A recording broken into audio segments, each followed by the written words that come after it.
Students, we are doing chapter number 5 and today we are going to take our topic organization structure. Now, structure basically means framework. So, organization structure means a framework within which managerial and operational task is performed.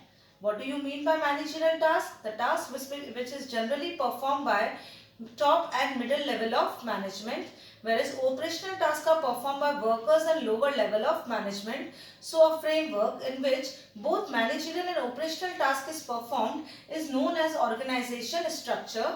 Now, organization structure is of two kinds, functional structure and divisional structure. The explanation of these two we're going to do later on in this video.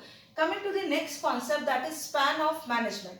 Number of subordinates that can be effectively managed by a single superior. This concept is known as span of management. एक manager अपने under में कितने subordinates को control और supervise कर पाता है, that particular concept is known as span of management. Again I am repeating, the number of subordinates that can be effectively and efficiently managed by a single superior is known as span of management. Now we are going to understand what do you mean by functional structure. Now we are going to understand the first kind of organization structure, that is functional structure. Now you can see this is our functional structure. Now in functional structure, all these similar activities are grouped together and put into a single department.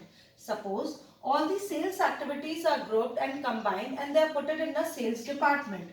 All the finance and accounting activities are grouped together and they are kept in finance department. All the marketing activities are grouped together and they have been kept in marketing department. All the research and development activities are taken and they are separate department is there, that is research and development department.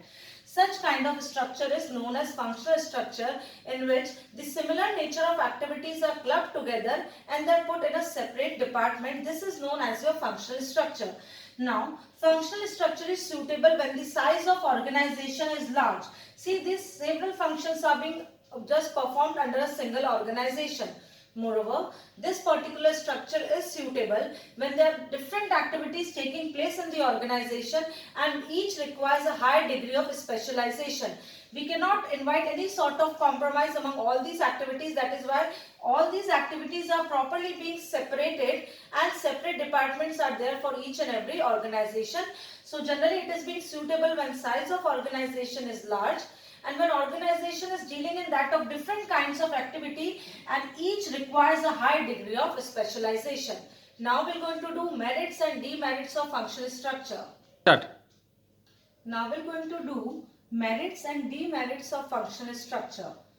Specialization is the first merit. As we know, for similar activities, separate departments are created. This results in achieving specialization.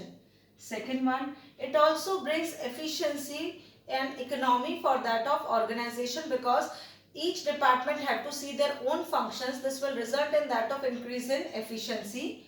At the same time, second one, cost reduction. Now, when we are making separate departments for each and every activity, at that time, it avoids duplication of efforts, thus results in that of cost reduction.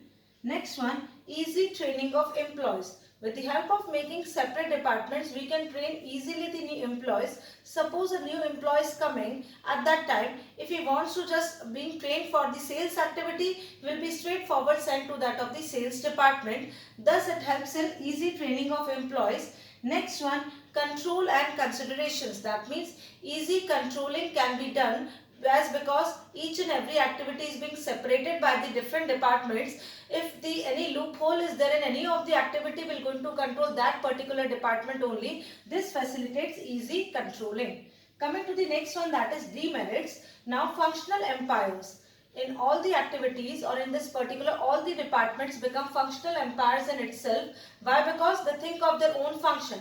मैं मेरे sales department के लिए जिम्मेदार हूँ, बाकी सब में क्या हो रहा है, मुझे क्या करना है. Such kind of attitude develops in them, which results in creating functional empires. Second one, chances of conflict may be there.